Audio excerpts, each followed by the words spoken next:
आज हम बात करेंगे एक ऐसी सच्ची और दिल दहला देने वाली कहानी की जो दोस्ती, तन्हाई और एक ऐसी बुराई के बारे में है जो वहां छुपी बैठी थी जहां कोई सोच भी नहीं सकता था। जरा सोचिए, क्या हो अगर किसी की सबसे महफूज पनाहगाही सबसे खतरनाक जगह निकले। तो कहानी शुरू होती है जैक से, एक 14 साल का लड़का जो एक नए माहौल में बिल्कुल अकेला था। हुआ ये था कि जैक के वालिद का ट्रांसफ़र एक नए शहर में हो गया था और जाहिर है जैक को भी एक नए स्कूल में दाखिला लेना पड़ा और ये तब्दीली इसके लिए बहुत मुश्किल साबित हो रही थी। जैक थोड़ा शर्मीला था, नए लोगों से बात करने में हिचकिचाता था। नतीजा, स्कूल में उसका कोई दोस्त नहीं बन सका और फिर आहिस्ता आहिस्ता दूसरे बच्चे उसे भुंदू और लूज़र जैसे नामों से तंग करने लगे। ये रोज़ की तकलीफ उसे अंदर ही अंदर खा रही थी और उसे एक ऐसे खतरे के लिए तैयार कर रही थी जिसका उसे अंदाजा तक नहीं था। इस सब से बचने के लिए उसके पास बस एक ही जगह थी, चौथी मंजिल पर एक पुराना भूला बिसरा बाथरूम। वो इतना टूटा फूटा था कि वहां कोई आता जाता नहीं था और यही जैक की खुफिया पनाहगाह बन गई थी। लेकिन वो पनाहगाह इतनी भी महफूज नहीं थी। जैक को बहुत जल्दी ही यह एहसास होने वाला था कि वो वहां अकेला नहीं है। एक दिन लंच ब्रेक के दौरान वो उसी बाथरूम में छुपकर रो रहा था कि अचानक उसे किसी के अंदर आने की आवाज आई। वो एकदम डर गया, उसे लगा शायद वही लड़के उसे ढूंढते हुए यहां भी आ पहुंचे हैं। उसने हिम्मत करके दरवाजा खोला तो बाहर कोई नहीं था, लेकिन जैसे ही उसकी नजर सामने लगे आईने पर पड़ी, उसके रोंगटे खड़े हो गए। आईने में उसके ठीक पीछे एक दुबला पतला बूढ़ा आदमी सूट में खड़ा था और एक बहुत ही खौफनाक मुस्कुराहट के साथ उसे घूर रहा था। और सबसे डरावनी बात, हकीकत में उसके पीछे कोई भी नहीं था। और ये खौफनाक नज़ारा सिर्फ इस बाथरूम तक ही नहीं रहा।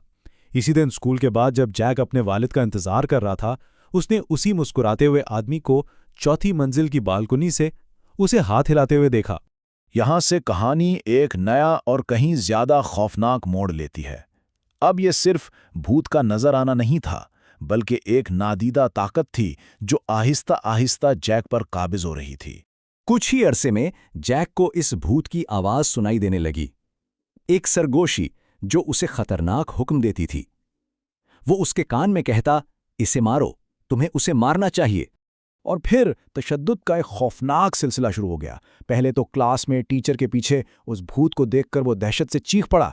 फिर एक नाकाबिले यकीन और गैर फितरी गुस्से में आकर उसने एक तंग करने वाले लड़के पर हमला किया और अपनी उंगलियां उसकी आंखों में घूम दी। और हद तो तब हो गई जब प्रिंसिपल पर हमला किया। ये बिल्कुल वाज़ेह था कि जैक अब अपने आप में नहीं रहा था। अब जैक पूरी तरह से इस वजूद के कब्जे में था और कहानी अपने उरूज पर पहुंचती है, जहां जैक और इस भूत के दरमियान एक जिस्मानी जंग शुरू होती है। प्रिंसिपल ने जैक को एक स्टोर रूम में बंद तो कर दिया, लेकिन उस वजूद की ताकत कम होने के बजाय और बढ़ गई। भूत के मुकम्मल कंट्रोल में जैक ने स्टोर रूम का दरवाज़ा तोड़ दिया और एक स्टाफ मेंबर को भी जख्मी कर दिया। जब उसके वालिद भागते हुए स्कूल पहुंचे तो उन्होंने एक ऐसा मंजर देखा जिससे उनका दिल दहल गया। जैक, उसका आधा जिस्म चौथी मंजिल के उसी बाथरूम के आईने में धंसा हुआ था, जैसे कोई उसे शीशे के दूसरी तरफ खींच रहा हो। ये जैक की जिंदगी के लिए खौफनाक कशमकश थी। एक तरफ वो भूत था जो जैक को अपनी दुनिया में खींच रहा था और दूसरी तरफ उसका बाप जो अपने बेटे को वापस हकीकत की दुनिया में लाने की कोशिश कर रहा था। आखिरकार एक जोरदार झटके से उसके वालिद उसे आज़ाद कराने में कामयाब हो ही गए। जैक की जान तो बच गई, लेकिन सवाल ये था कि आखिर ये सब था क्या।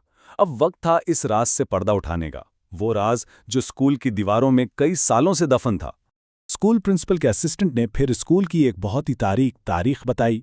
ये बदरू किसी और की नहीं बल्कि स्कूल के साबिक प्रिंसिपल रॉजर की थी, जो अपनी मौत के बाद से उसी चौथी मंजिल के बाथरूम में कैद थी। कहानी कुछ यूं थी कि 2 साल पहले प्रिंसिपल रॉजर को यहां नौकरी मिली। बुज़ाहिर वो एक बहुत शफीक उस्ताद लगता था, लेकिन कुछ ही अरसे बाद स्कूल के सबसे मासूम बच्चे पुरअसरार तौर पर गायब होने लगे और फिर एक दिन उसे इसी बाथरूम में रंगे हाथों पकड़ा गया। वो एक बच्चे का गोश्त खा रहा था। पुलिस ने उसे मौके पर ही गोली मार दी और उसकी रूह हमेशा के लिए इसी कमरे में कैद होकर रह गई। इस हौलनाक वाक़ये के बाद जाहिर है सख्त इक़दामात उठाए गए। पूरी चौथी मंजिल की रूहानी तौर पर सफाई करवाई गई। उस आसीबज़दा बाथरूम को हमेशा के लिए सील कर दिया गया और जैक के ख़ानदान ने इसे फ़ौरन एक नए स्कूल में दाखिल करवा दिया। जैक स्कूल के इस आसेब से तो बच निकला, लेकिन एक सवाल आज भी बाकी है, क्या कोई इतनी खौफनाक यादों से वाकई कभी पीछा छुड़ा सकता है? इसका जवाब शायद वक्त ही दे पाएगा।